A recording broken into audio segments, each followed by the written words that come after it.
I guess I want to ask you, would you be open to a conversation around creating a safe injection site for opiate users in Portland?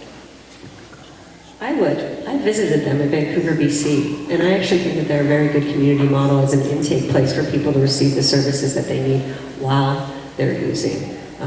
This is an issue close to my heart. 2 weeks ago, the best man in my wedding actually died because of his drug addiction, so this is something that's very close to our family.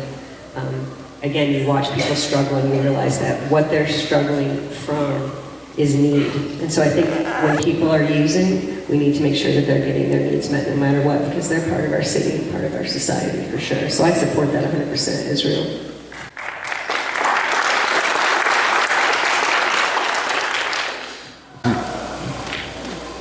The war on drugs has failed. And this is a personal issue for a lot of people. I have a very close family member who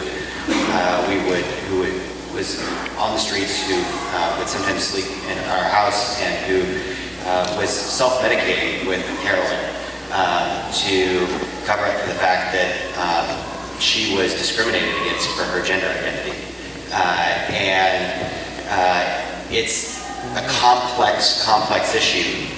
The first step is that we have to have compassion about how we deal with drug use. The second step is to recognize that this whack-a-mole enforcement strategy hasn't worked. One of the reasons that we have cheap heroin flooding the streets is because a lot of the cartels have shifted to heroin because it is now more expensive to produce meth. And we had a crackdown on meth, and now we have cheap heroin, and it's linked to the opioid epidemic for prescription drugs, and it's affecting our entire community. So I do think we need to explore things like safe injection sites and places that are linked to services to help people get the treatment that they need, the help that they need, and the transition off of addiction, because it absolutely destroys families.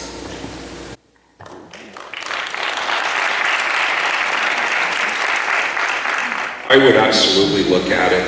Whatever works, whatever is backed by data and fact, we should pursue. And we've made those tough choices before. As Serena Cruz-Walsh is here in the audience, she was a Multnomah County Commissioner, served with distinction for many years. I remember how much grief she and her colleagues got when they approved the needle exchange program back in the day. And I can't imagine, Serena, how many hundreds of people, perhaps thousands of people in this community whose lives have been saved as a result of your support for that program. It's very bold, it was very brave at the time, and I think we're talking about the same strategies here today. The problem, of course, is this heroin, this scourge, is so much more refined and so much more addictive, and it's making its way throughout the community. I want to get back to the last question just a bit around the criminalization. Again, it comes from leadership, and it comes from being willing to push back on the status quo. When I was the county chair, I had this big problem, and it was just a massive budget shortfall created by the Great Recession. We were spending $87 million a year on our county jails.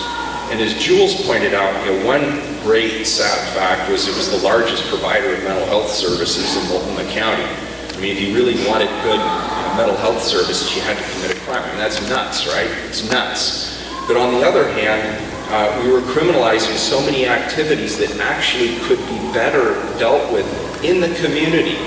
So over the course of 4 years, we cut almost 500 jail beds. The criminality in the community actually continued to go down even as we cut those costly jail beds, because we also supported drug and alcohol addiction treatment programs, community-based restorative programs. We supported addiction treatment programs. We supported prevention programs for youth. All those things combined demonstrated to me that there are better alternatives that are even more cost-effective to reduce crime and get people clean and sober, which has to be the final goal.